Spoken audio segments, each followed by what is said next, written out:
Cześć wszystkim, z tej strony Ula i przychodzę do Was z kolejną bardzo wyjątkową recenzją. Dzisiaj chciałabym Wam pokazać lalki firmy Casey's Galloping Gulls w skali 1 do 9.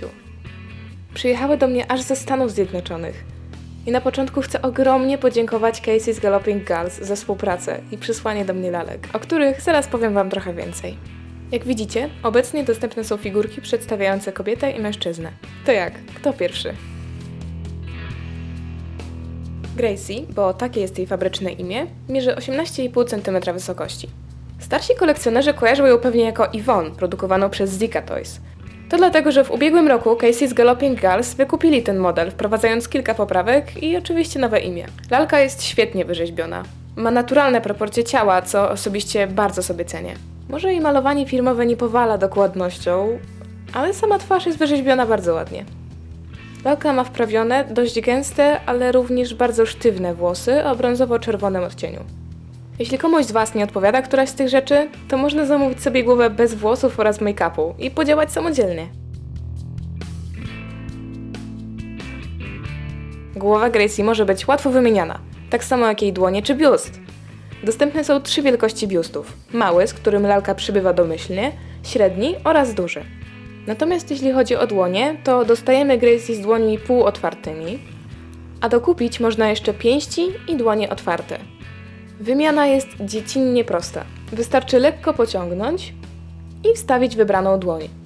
Świetna opcja, zwłaszcza gdy chcemy uzyskać ciekawe zdjęcia, czy też kręcić filmy z użyciem lalek. W przypadku biustu jest podobnie. Zdejmujemy głowę, ręce i tors. Wstawiając kolejny, powinniście usłyszeć ciche kliknięcie. Moim zdaniem to super sprawa, bo możemy dowolnie modyfikować wygląd Gracie, bez ściśle narzuconych ram. Pogadajmy teraz o jej możliwościach ruchu, bo jest o czym gadać. Gracie może poszczycić się czymś rzadkim nawet wśród większych lalek, czyli tak zwanymi podwójnymi stawami. Jak widzicie w jej łokciu, dzięki 2 punktom zgięcia jest w stanie złożyć rękę jak prawdziwy człowiek. Tak samo jest w jej kolanach.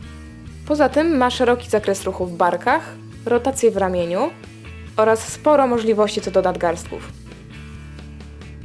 Głowa może się obracać i ruszać w dół lub górę w niewielkim zakresie. Za to jej klatka piersiowa posiada aż 2 punkty ruchome.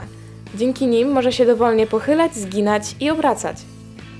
Jest też w stanie prawie zrobić szpagat, zgiąć nogi w kolanach do końca, jak już wspominałam, i dowolnie poruszać nogą w kostce.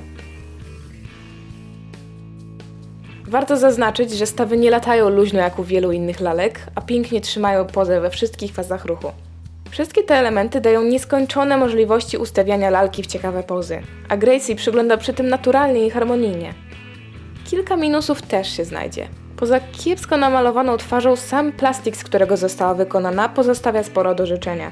Jej ciało różni się w kilku miejscach kolorem, a tworzywo jest trochę nieprecyzyjnie odlane. Aczkolwiek te parę wat jest niczym w zestawieniu z tyloma plusami. Jak już wspominałam, lalki są w skali 1 do 9, dosyć popularnej w kolekcjonerstwie. Jak więc Gracie prezentuje się obok lalek Breyer? Czas na porównanie. Szczere porównanie. No, tak lepiej. Gracie znajduje się gdzieś pomiędzy lalką Classic i Traditional. A to dlatego, że Breyer trochę słabo poradził sobie ze skalowaniem wielkości, o czym więcej mówiłam w recenzji lalki Classic. I tak, Ashley tylko udaje dziecko w skali Traditional, tak naprawdę ma identyczne ciało co dorosłe lale Classic.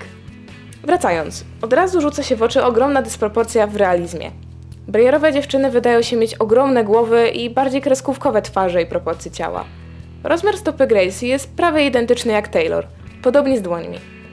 Ciekawa sprawa, bo dłonie lalki Classic są większe niż Trad. Widzicie to? Pod względem ruchu Gracie bezapelacyjnie wygrywa. Łokcie i kolana Breyerowych lalek zginają się tylko pod kątem 90 stopni i generalnie mają sporo mniej punktów ruchu. Mają jednak przewagę w postaci ładniejszych włosów, dokładniejszego malowania i oczywiście ubrań. Wiem, o czym myślicie. Czy Gracie wejdzie w Breyerowe ciuchy? Spodnie Trad są nieco luźne w pasie, ale leżą całkiem nieźle. Przy okazji odkryłam, że stopy Gracie też się da łatwo zdjąć. Jeśli chodzi o górę, wyjmowane ramiona bardzo ułatwiły mi ubieranie. Chyba ma trochę za ciasno w biuście. Zmieńmy to. Tak lepiej. Zatem ubrania Traditional leżą na niej całkiem dobrze. Gorzej z butami. Przez bardzo mobilne kostki nie byłam w stanie założyć ich do końca. Gracie tonie też w ogromnym kasku do jazdy i kapeluszu westernowym. Niestety, w spodnie Classic nie była w stanie się zapiąć. Z bluzką jest znacznie lepiej, chociaż rękawy są trochę za krótkie. Natomiast buty dało się założyć tylko po odczepieniu stóp, co wygląda trochę osobliwie. Za to kask pasuje idealnie. W takim razie, jak Gracie radzi sobie z jazdą konną? Jak nie trudno się domyślić, dzięki tak wielu stawom lalka siedzi na koniu bardzo dobrze. Wygląda fajnie zarówno z mniejszymi, jak i z bardzo dużymi modelami traditional, co zapewniają jej zrównoważone proporcje ciała. Dobra, panie przodem, wiadomo, ale teraz się nie wymigasz. Postać mężczyzny, którą oferuje Casey's Galloping Gals, mierzy 19,5 cm. Jest trochę mniej dopracowany niż kobieta, ale równie dobrze zbalansowany i realistycznie wyrzeźbiony. Jego twarz wygląda nawet zabawniej niż Gracie. Jest za to naprawdę pięknie wyrzeźbiona. Podoba mi się, że ma zarost. Ponieważ nie ma imienia fabrycznego, to nazwijmy go roboczo Mark na potrzeby recenzji.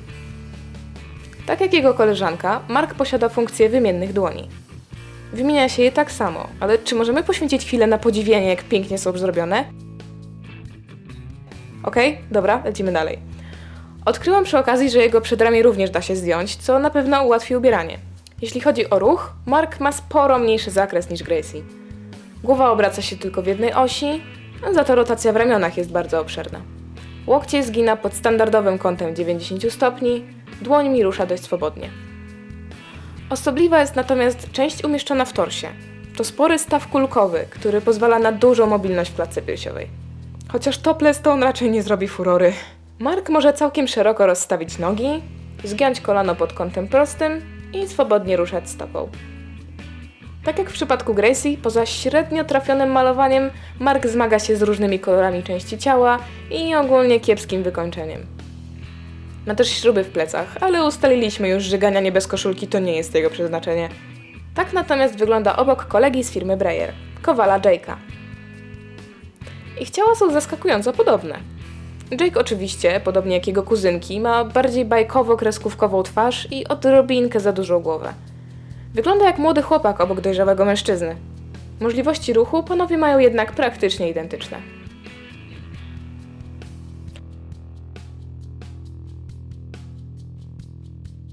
Zabawna sprawa, bo Jake najwidoczniej ma takie same dłonie i stopy co dziewczyny Breyera.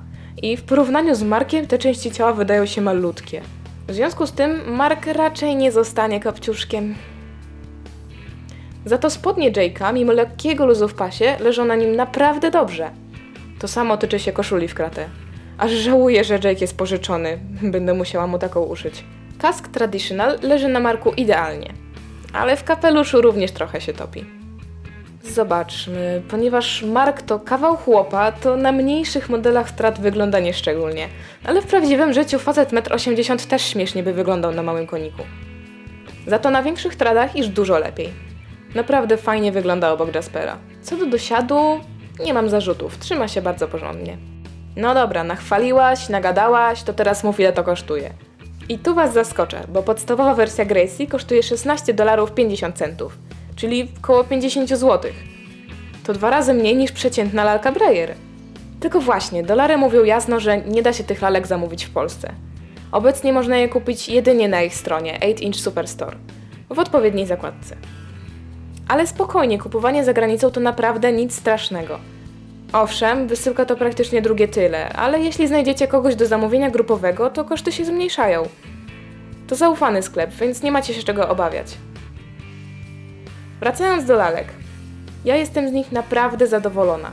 To świetna, bardziej realistyczna alternatywa dla bajkowych Breyerów.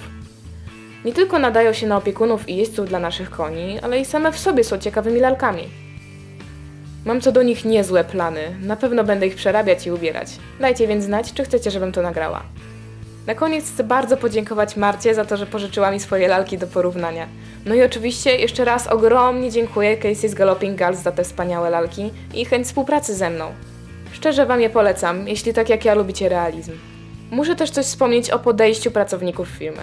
Na ich grupie facebookowej trzymają stały kontakt z klientami, pytają co zmienić, usprawnić, nieustannie poprawiają i dodają kolejne elementy. Zdecydowanie warto śledzić rozwój firmy. Linki macie w opisie filmu.